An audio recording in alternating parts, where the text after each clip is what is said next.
In today's world of beauty filters has become almost impossible to avoid. Their digital effects on apps like Instagram, TikTok, and Snapchat does like smooth skin or like enlarge eyes or like make the faces slimmer or reshape entire features, creating a version of beauty that doesn't exist in real life. Our model is simple. Under this motion, people will no longer be able to like post or use beauty filters that physically alter appearance. Basic edits such as like lighting or color adjustments are fine.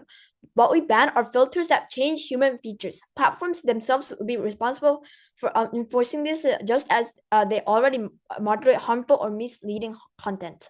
Why do we need this? Because beauty filters don't make people more confident, they make people insecure. They don't promote expression, they promote uniformity. For a world that values authenticity over illusion, we are proud to propose. Moving on to our first argument, the mental health crisis and distorted standards. The premise is that even if someone never uses filters, they're still harmed by them. Because when social media is filled with filtered faces, it changes what everyone thinks is normal. The mechanism is that human perception is shaped by repetition. When people constantly see flawless faces, perfect skin, symmetry, and bright eyes, their brains accept that as the default standard. When they see an ordinary face, it looks less attractive, even though it's just completely natural. This process is subconscious and emotional. Even when users know something is filtered, they still compare themselves and feel worse because comparison happens through emotion, not logic. That's why awareness campaigns and or filter labels don't work. The insecurity is automatic. Algorithms make it worse. Filtered photos perform better, get more likes, and are promoted more often by social media companies. The result: people are surrounded by the same impossible beauty ideal, and until it feels like just like a casual and like feels real. The impact is that this creates widespread anxiety and body dissatisfaction, especially for teenagers forming their identity. It also erases cultural diversity. Freckles like wrinkles, darker skin, or ethnic features disappear from representation. By banning beauty filters, we reset that baseline. We protect people from being conditioned to dislike their own faces and remind society that beauty comes in many forms. The opposition might say that like it can improve people that are insecure about themselves, but when you actually look at your real face after like seeing your edited face for a long time, you feel even more worse about yourself and you feel like you feel more worse about your face and wonder why you can't be like the edited versions of yourself. Furthermore, they can't say it's like a person's freedom as it's not a freedom to harm other people's like mental health by like giving the unrealistic mental standards for beauty. Moving on to our second argument, the social or pressure trap. Beauty filters don't just change how users look, they change what everyone expects to see. When your friends, classmates, and influencers all use filters, natural starts to feel inferior. Soon, even people who dislike filters feel forced to use them to fit in. Opposition might call this like personal choice, but it isn't real choice when your filtered photo gets more likes than your real one and you're coerced by social validation.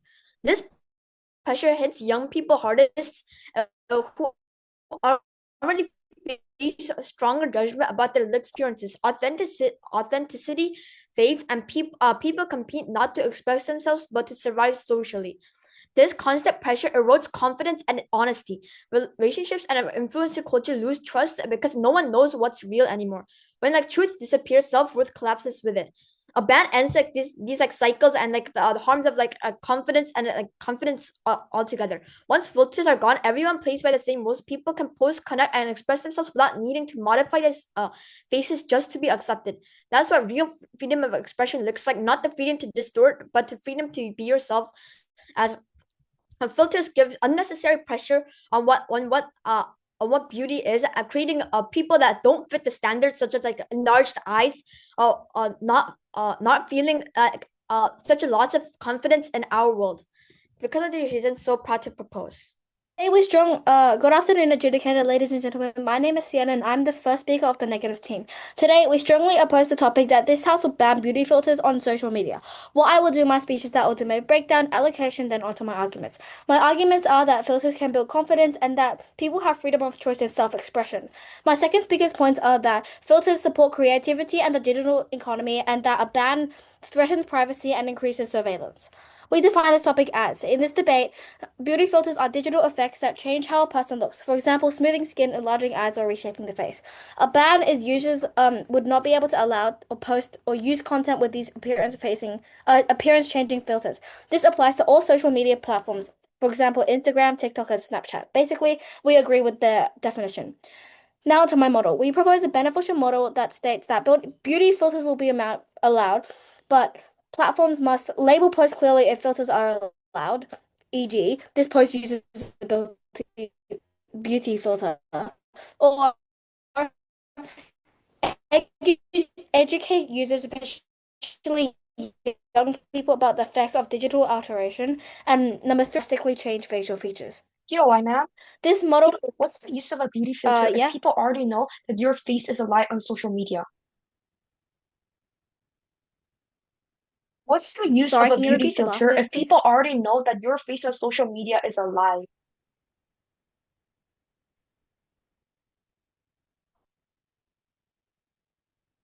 I'm sorry, I don't really quite get that point. Now to my points. My first point is that people can have freedom of choice and self-expression. The opposition might tell you that beauty filters destroy confidence, that they make people insecure about their real looks. But that's a huge oversimplification. In reality, filters can build confidence, especially for people who are shy, insecure, or struggling with self-image. Imagine a teenager who's anxious about acne or appearance. When they use a filter, they finally feel comfortable enough to post, to connect, to express themselves online. That's not toxic. That's empowering. It's about personal control, not government control. This point matters because confidence is the foundation of self-expression and mental well-being. When we allow people to use tools that make them feel good about themselves, we're supporting mental health and digital participation, not damaging it. Banning filters Yo, removes one of Ina. the few harmless ways that people boost self rejected boost self-esteem in an often cruel online world.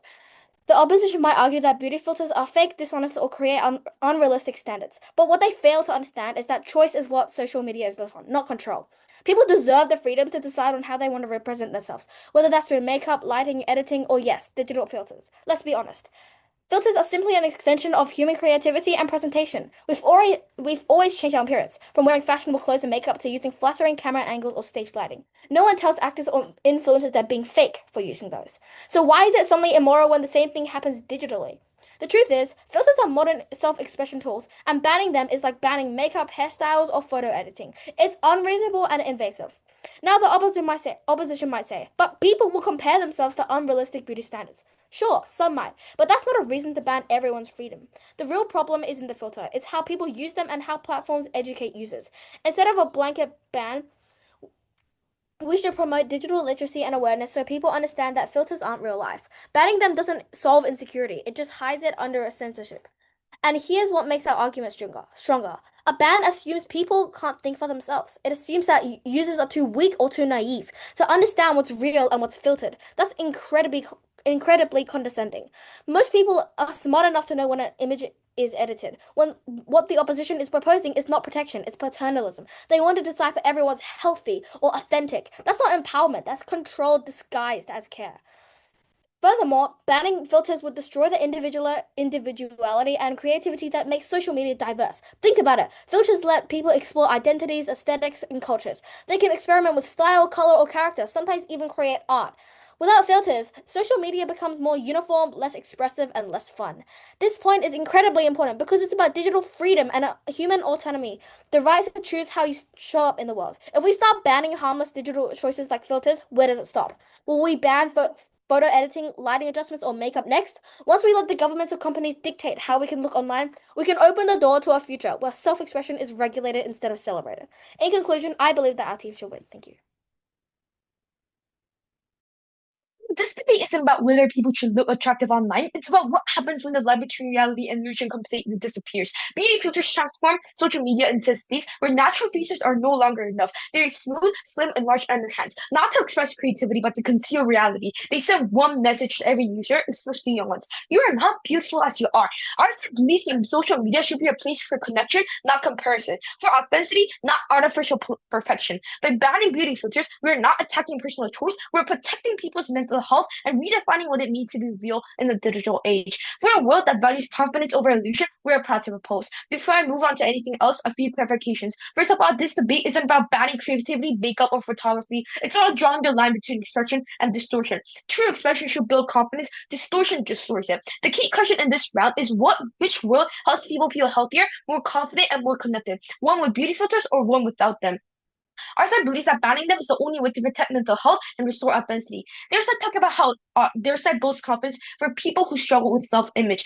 That confidence is an illusion, not empowerment. When people depend on filters to beautiful, they're not building self-esteem, they're hiding insecurity behind technology. The moment the filter is gone, the same feelings of inadequacy return, often even stronger because reality feels worse by contrast. True confidence comes from accepting yourself, not editing yourself. A ban helps people face and embrace their real appearance, leading to long-term self-worth instead of fragile, artificial reassurance.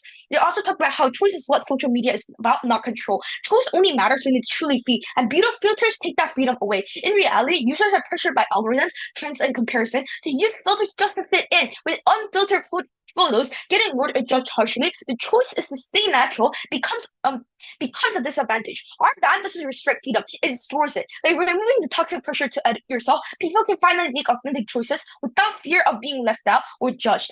Moreover, they talk as if beauty filters are similar to makeup. No, then you can just use makeup or not use and not use a beauty filter. They also talk about creativity. Beauty filters don't promote creativity, they limit it. Creativity is about expressing individuality, but filters make everyone look the same. Identical skin, identical faces, identical textures. They erase uniqueness rather than celebrate it. Real creativity comes from confidence, diversity, and authenticity. From showing who you are, not hiding behind a preset. By banning filters, we protect genuine self-expression and push people to be creative with their personality, style, and message instead of their distortion. Moving on to the last format team, their side reinforces stereotypes of what beauty actually is. Panel beauty filters don't just alter how people look, they alter what people believe beauty itself should be. By constantly promoting one narrow, idealized image of attractiveness, beauty filters redefine our sense of normal and reinforce harmful stereotypes that tell millions of people every single day that their natural face isn't good enough. When we open social media today, we don't see the diversity of real people. We see filtered perfection, lighter skin, smoother complexion, bigger eyes, smarter noses, sharper jawlines. These are not random design choices. Most filters are built using algorithms trained on westernized beauty ideals, Eurocentric gender, and commercialized standards that reflect what sells, not what's real. So when a teenage girl in Seoul or Jakarta scrolls through her feed, she doesn't just see her friends, she sees one kind of face repeated endlessly. Over time, her brain starts to internalize with the face as a standard. Every time she looks in the mirror, she compares her real features to an artificial template that doesn't exist in nature. In this way, filters don't empower, they police. They dictate what is pretty enough, who deserves attention, and who gets ignored. The algorithm rewards filter content with more engagement, more likes, and more followers, reinforcing the same look that caused the platform in the first place. Soon, social media becomes an endless parade of sameness, with one face copied 1,000 times. This creates two long-term harms. First of all, it damages representation. If everyone edits themselves to one fit, one ideal, authentic images vanish. Social media becomes a distorted mirror where users can no longer recognize their culture, their ethnicity, or their reality. Second, it deepens insecurity. The more people choose an impossible standard, the more disconnected they become from self-acceptance. They spend hours editing, adjusting, and re-uploading, chasing validation that never comes because the standard keeps shifting further away. And that is why our side is so happy to propose. Thank you. Okay. Good afternoon, adjudicators and fellow debaters. Today I stand before you to argue that this House believes... What's the motion again? That we shouldn't ban filters. My points in this speech are that beauty filters support creativity. Oh no, beauty filters are part of modern digital culture, and that a ban threatens privacy and increases surveillance. But first, I will point out the flaws in the other team's speech. So he says, this makes them insecure and it promotes uniformity, and human perception is shaped by repetition, and ordinary faces prevent to look less attractive. So saying it hides their insecurity. Well, sometimes these aren't always used to hide your insecurity. It could just be for something fun. And also, when do we focus on these features? Like usually you go we're competing right now on a Zoom, right? And I have not judged anyone else based on their filters. And like, I didn't even look at the other people because I'm too busy focusing on myself. And you said human perception is shaped by repetition. Well, if you look at the beauty filters in this Zoom, there are so many. How could they look all the same? And people have different choices, so they could choose different ones. So it's not repetition. So that you said it's through emotion and not logic. And people, there's widespread anxiety, and it actually helps cultural diversity when you ban this. Firstly, people, you said it's through emotion, not logic. Well, what do you mean by logic in this case? So like, I'm not understanding. And he says widespread anxiety. There's no anxiety for people looking the same. And what does it change? It only changes what your eyebrows look like and what your eyes look like. Why, ma'am? Yeah, let me check. Sorry. Sure. You think about how people don't usually focus on beauty filters. Even if people don't consciously focus on beauty filters, they still influence how we think. Human perception works through repetition. The more we see something, the more normal it feels. Okay. You said that somewhere. I'm trying to see. Okay, I'll just rebut that later. So it says it protects people from being conditioned. It reminds people that and when you ban it, it reminds people that beauty comes with many forms. Well, I don't think they can change your skin color, and that people don't really bother because they're trying to get to their meetings, and we're usually very late for them. Okay, and you say there's social pressure, so you feel inferior. There's no real choice when you're coerced by social validation, and it hits young people hard. You face social harsh judgment, and to survive socially, you do that, and then your self-worth collapses. Well, firstly, young children these days, we're seriously way too busy on studies that we seriously don't care about beauty filters, and that he said, once filters are gone, people play by the same rules. The freedom to be yourself, it gives unnecessary pressure. Well, what does pressure that it give? You seriously don't care whether they look good or not, or it could just be some teenagers talking about it. But that's only on Zoom. They still see each other every day. So he says to conceal reality and to send one message. You're not beautiful as you are. You're making this sound really harsh, and you are beautiful as you are. We have this social equality that really weighs into this community that we have talked a lot about.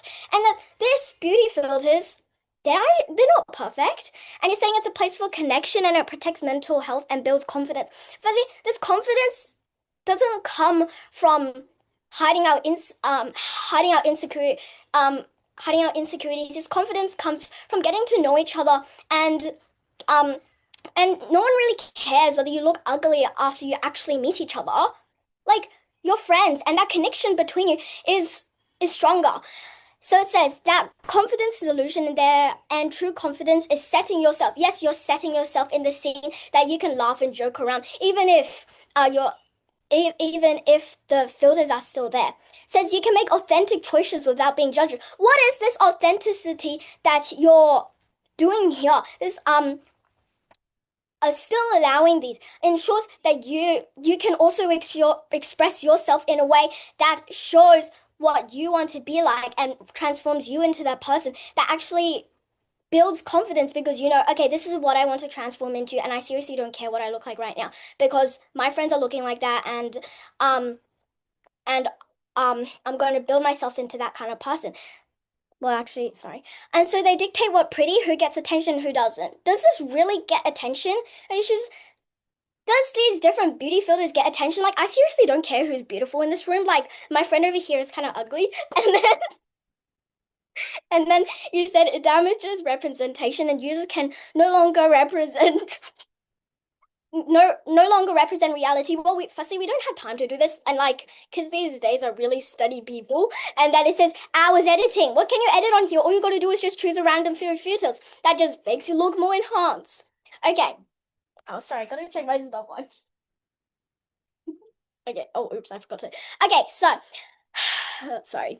So, my first point. Filters are used by influencers, artisans, sorry, and small creators to experiment with style and branding. A ban would harm jobs in the creative tech and influencer industries. Many filters are made by independent digital artists, not the AI and algorithms that you're talking about. Firstly, reframing the debate and clarifying the metrics. So far in this debate, both sides seem to agree that the rise of beauty filters has had a massive influence on the way individuals, especially young people, see themselves and others. The question in this debate is actually whether banning these filters is actually justified. We on the government bench have continuously proven to you that ban is both necessary and proportionate, while the opposition attempts to claim that such a policy would be restrictive, unfair, and a violation of individual freedom. Note that our side is not pushing for a blanket censorship of all digital creativity or harmless editing. Obviously, if such a ban were to be applied in the real world, it will still undergo various forms of discussion, regulation, and technological clarification to ensure that the artistic or professional uses remain protected. Our advocacy focuses specifically on filters that distort human features to meet artificial beauty standards. That kind of the kind that systematically harm mental health and reshape social norms in destructive ways. One of the main resistance from the opposition side is that people have the right to choose whether to use filters or not. You should not buy this premise because it assumes that individual choice exists in a vacuum. In reality, beauty filters operate within a structure of intense social pressure, algorithmic manipulation, and digital marketing that rewards perfect appearances. The so-called freedom to choose is meaningless when the system itself coerces you into confirming. Platforms profit from insecurity and not individuality. If we already accept regulations that ban harmful products, such as tobacco advertising or false body enhancement claims, then it is absurd to claim that beauty filters, which have proven psychological harms, should be immune from regulation merely because they appear virtual. This is moving on to my first clash, which is banning filter is the right and feasible metric. The premise here is mental health and authenticity must define regulation in the digital age. Beauty filters are not neutral tools of creativity. They're structurally exploitative systems that reinforce unattainable beauty ideals, driving self-hate, insecurity, and profit for social media companies. When everyone online looks flawless, natural appearances begin to feel like flaws. This isn't a problem of personal choice; it's a structural failure of digital ethics. Therefore, a ban is both the right and feasible metric because it directly, because it directly because it directly regulates and it reinforces the problem, and therefore the baseline of the normalization of digital deception. Removing such filters change the baseline of online interaction, just as governments regulate false advertising or dangerous media exposure. Banning harmful filters protect citizens from psychological manipulation. Even if the opposition claims that enforcement would be difficult, they never explain why technology that can detect AI-generated content, misinformation, or deep fakes can now also flag beauty filters. Enforcement is feasible through algorithmic identification, platform accountability, and content regulation policies. Tools already available in most advanced social media frameworks. Even if the opposition insists that individual education is enough, they do not explain why such efforts have failed for over decades of filters use. That's why we take the first clash home. Moving on to my second clash about psychological safety and social harm. Both sides agree that beauty filters have negative side effects, but the opposition dramatically underestimates their scale and urgency. Waiting for individuals to become more digitally literate ignores the ongoing mental health epidemic already linked to social media filters. Panel, we are not debating theoretical harm. The evidence is visible and immediate. Rising rates of body dysphoria, anxiety, and self-comparison among teens, as well as increasing demand for cosmetic surgery to resemble one's filtered self. Every day that beauty filters remain normalized, another generation grows up believing that authenticity is a flaw that must be fixed. If we implement the ban, this creates not just protection but cultural healing. Social standards begin to shift toward acceptance rather than perfection. Online platforms evolve into spaces that reward creativity, expression over distortion. In the opposition world, individuals are told they're free while being trapped in systems that profit from their insecurity.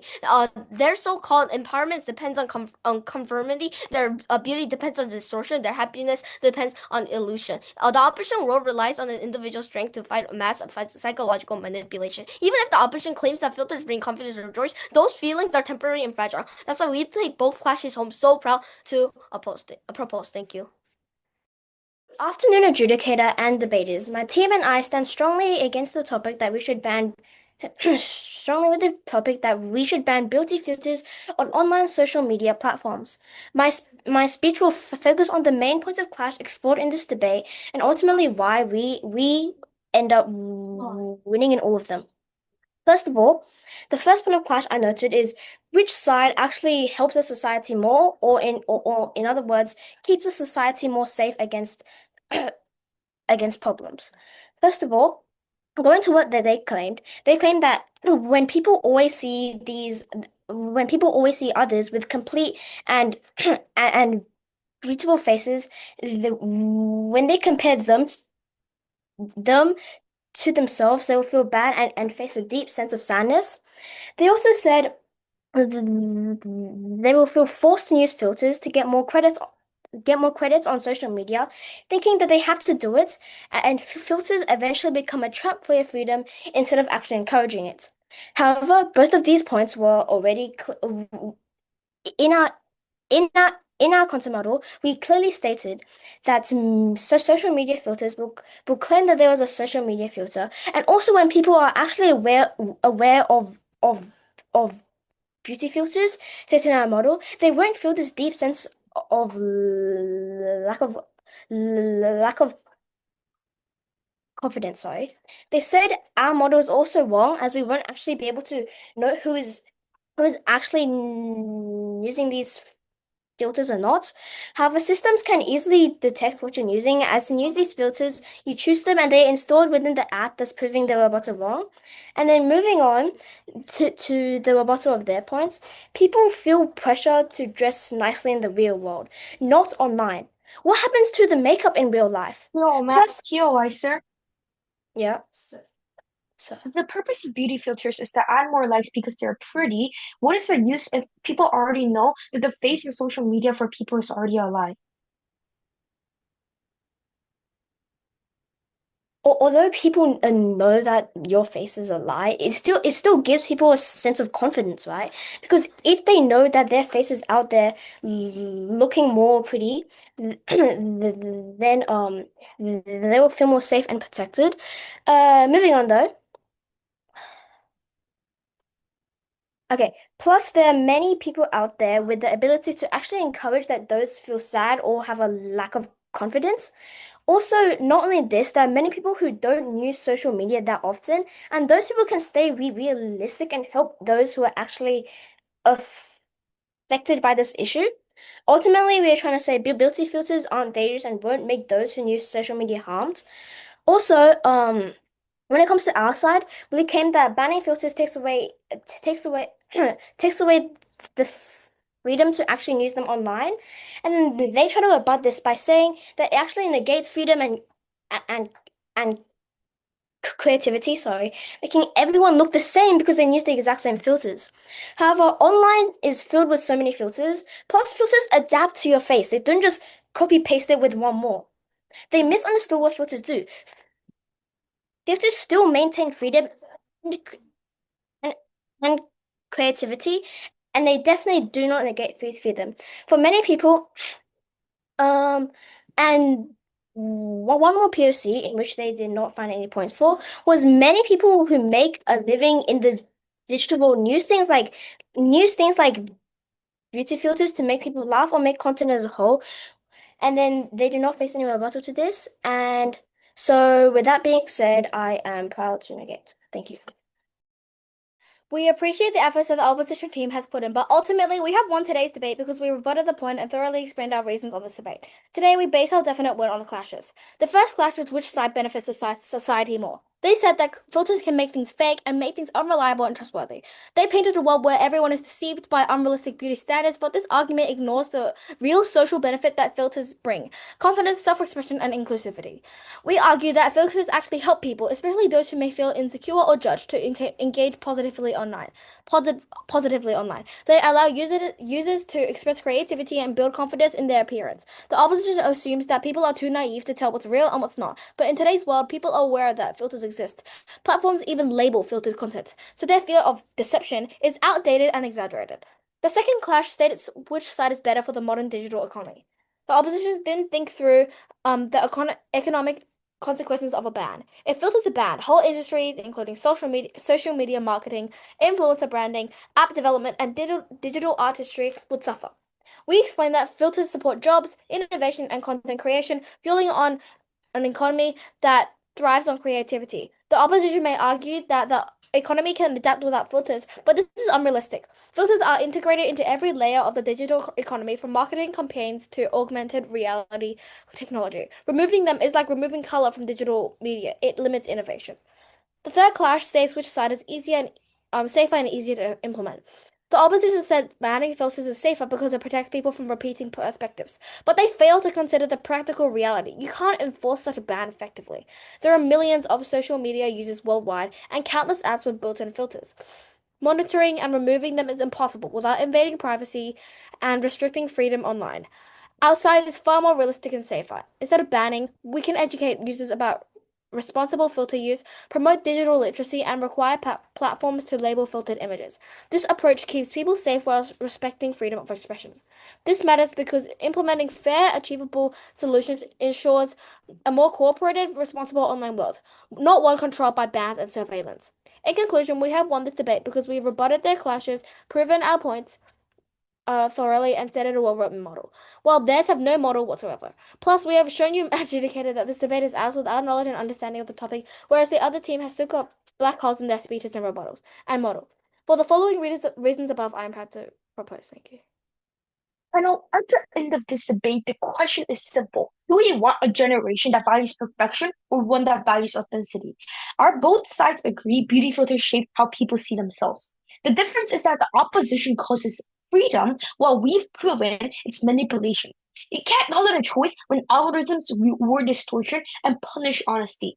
In their world, people are free to use filters, but only if they conform to perfection. First, people are free to be real. Our case showed two clear impacts. First, the mental health harm. Filters rewire beauty standards, create constant comparison, and raise diversity. Awareness doesn't solve emotional conditioning, the only removing the cause does. Second, the social pressure trap.